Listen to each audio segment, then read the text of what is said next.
There was a time when the name Las Vegas meant more than just casinos and lights. It meant freedom, a city where ordinary people could feel like royalty for a weekend. Cheap rooms, free drinks, endless laughter. The Strip was alive, buzzing like the heartbeat of America itself. But today, that heartbeat has slowed. The neon still shines, but it flickers over empty tables, overpriced cocktails, and tourists who never return. Behind the glitter lies a quiet truth. The city built on luck has finally run out of it. So what happened to the capital of dreams? How did the playground of the middle class become a cautionary tale of corporate greed? And what does the fall of Caesar's Palace reveal about the biggest lie Las Vegas has been selling us all along? In this video, we'll dig beneath the bright lights and the fake smiles to expose the system that drained the soul of Sin City and why its collapse may be the first domino in a much bigger fall across America. Caesar's Palace wasn't just a hotel, it was a symbol. The Roman columns, the marble halls, the fountains all whispered one message: grandeur within reach. It was where regular Americans could live like emperors, if only for a weekend. But now, the empire that once defined Las Vegas stands cracked from within. Locals say it began quietly. The shows grew shorter, the food smaller, the smiles faker. Then came the avalanche of fees. $50 for breakfast, $26 for water, $60 for early check-in. One viewer said it best: even millionaires aren't that stupid. What used to be a weekend escape has turned into a financial ambush, and the victims are the very people who made Vegas thrive, the everyday visitor. Caesar's fall wasn't sudden, it was self-inflicted. Corporate boards obsessed over quarterly reports while ignoring the slow erosion of trust. Guests stopped returning. Employees whispered about budget cuts, broken elevators, empty tips. The Palace of Pleasure had quietly become a factory of disappointment. And behind the marble and chandeliers lies the cruel irony. The very greed that built Caesar's empire is what's tearing it down. Because when you treat customers like numbers, eventually they stop playing. The house may always win, but not when the house itself becomes the game. What happened inside Caesar's isn't unique. It's a mirror reflecting the sickness spreading across the entire Strip, where the pursuit of profit has replaced the pursuit of wonder. But if you think these fees and empty tables are bad, wait until you see how Las Vegas rewrote the rules of gambling itself. It used to be simple. You booked a room, paid the rate, and got what you paid for: comfort, fun, and maybe a free drink or two. Today, the price on the website is just the opening move in a long game of deception. Resort fees, parking fees, service fees, convenience fees. Vegas has turned nickel and diming into an art form. One visitor described it perfectly. "We used to visit 3 to 5 times a year. Now it's $40 a day just to park your car." Another said, "If you don't have serious money, the Strip doesn't want you." The resentment runs deep, and it's spreading faster than any advertising campaign can repair. Hidden fees were supposed to be invisible. Instead, they've become the loudest signal that Las Vegas no longer values fairness, only extraction. You pay for the room, then for Wi-Fi, then for using the pool, then for checking in early, then for leaving late. By the end, you're paying for the privilege of being disappointed. Locals call it the Vegas tax, an emotional toll that drains not just your wallet, but your sense of joy. What once felt like a reward now feels like a punishment. And the irony? These same fees that were meant to boost revenue are driving away the very customers who kept the city alive.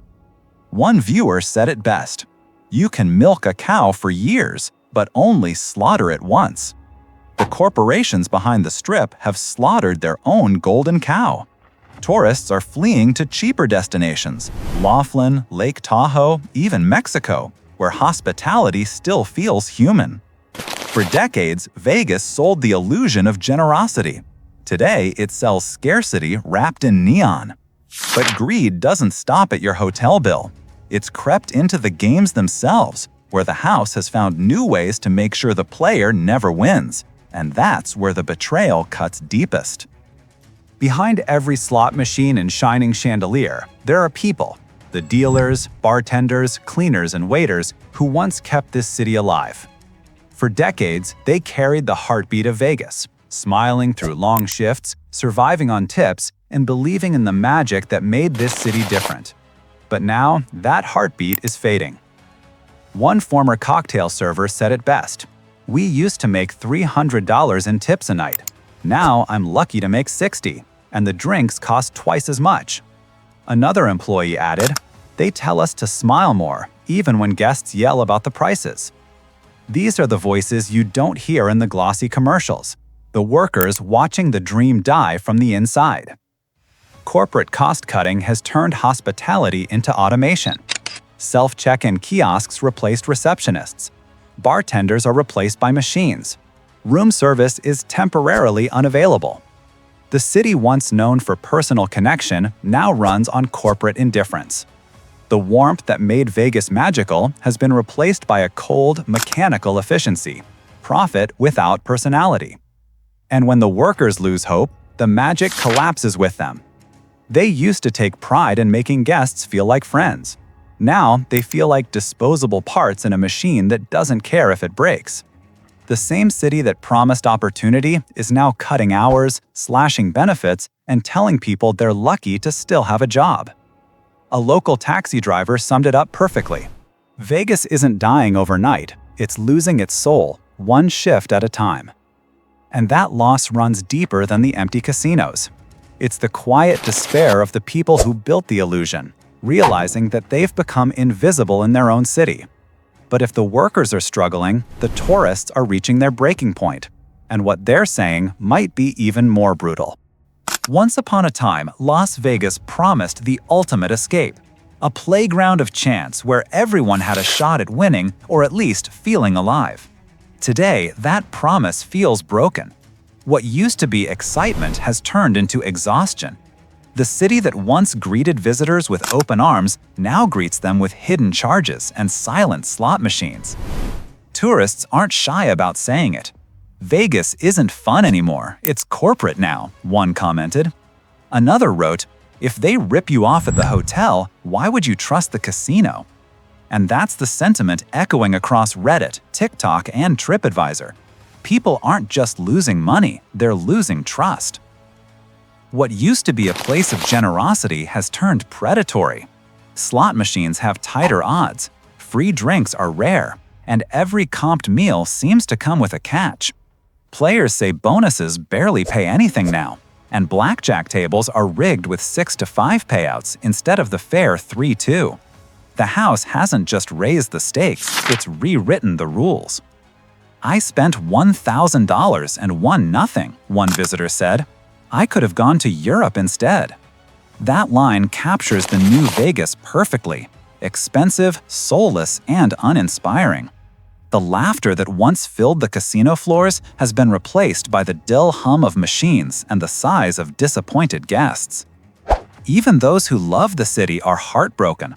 "I've been going to Vegas for 30 years, one lifelong fan said, "and it's never felt this cold." The nostalgia runs deep. People remember $1.99 shrimp cocktails, $5 blackjack tables, and dealers who knew your name. They remember a city that felt human. Now, Vegas feels like an airport, transactional, sterile, and hollow. The irony, even the rich aren't happy. One user wrote, "Vegas and Disney are for the rich now, but even the rich prefer other countries." When both the middle class and the wealthy stop coming, you know something bigger is breaking. And that's exactly what's happening. The illusion is fading, and people are finally saying it out loud. But the decline of Vegas isn't just about money. It's about the domino effect that greed set in motion. Because when trust collapses, everything else follows. Caesars was just the first to fall. What's happening there is spreading, quietly, relentlessly, down the entire strip. The greed that started in one palace has infected every neon corner of Las Vegas. First came the fees, then came the frustration. Visitors stopped returning. service workers started leaving. The middle class, the true heart of Vegas, packed their bags and went elsewhere. With fewer guests, casinos cut staff. With fewer staff, service quality dropped. With worse service, even fewer guests came back. That's the domino effect. Not a sudden collapse, but a slow-motion implosion of an entire economy, built on illusions. The signs are everywhere. Restaurants closing early because no one's dining. Taxi lines empty at midnight. Valets standing around with no cars to park. Even the slot machines sit unplayed, their lights blinking like ghosts of a happier past. One local commented, "Vegas is branded as empty now." It's more than a complaint. It's a verdict. The Strip, once pulsing with energy, feels hollow. Tourists no longer talk about luck, they talk about prices. Workers no longer chase dreams, they chase shifts. The city that once symbolized freedom now feels like a cautionary museum, a reminder of what happens when greed becomes policy. And the numbers back it up. Visitor rates down, hotel profits falling, small businesses on the edge. A chain reaction that doesn't stop at Las Vegas Boulevard. Because this isn't just a casino crisis. It's a reflection of the entire service economy in America. Every city chasing profit over people is watching the same dominoes begin to wobble. In the 1980s, Vegas represented hope, that anyone could come here and win. In 2025, it represents warning, that no one can escape the consequences of corporate excess. But the Strip's decline isn't only about economics. It's about something deeper, the loss of identity, of magic, of soul. And that's the biggest lie Vegas ever sold. Las Vegas was built on a promise that anyone, no matter who they were, could come here and feel lucky. That was the magic, the dream. But the truth hiding behind the lights is far less romantic. The house was never built for you to win.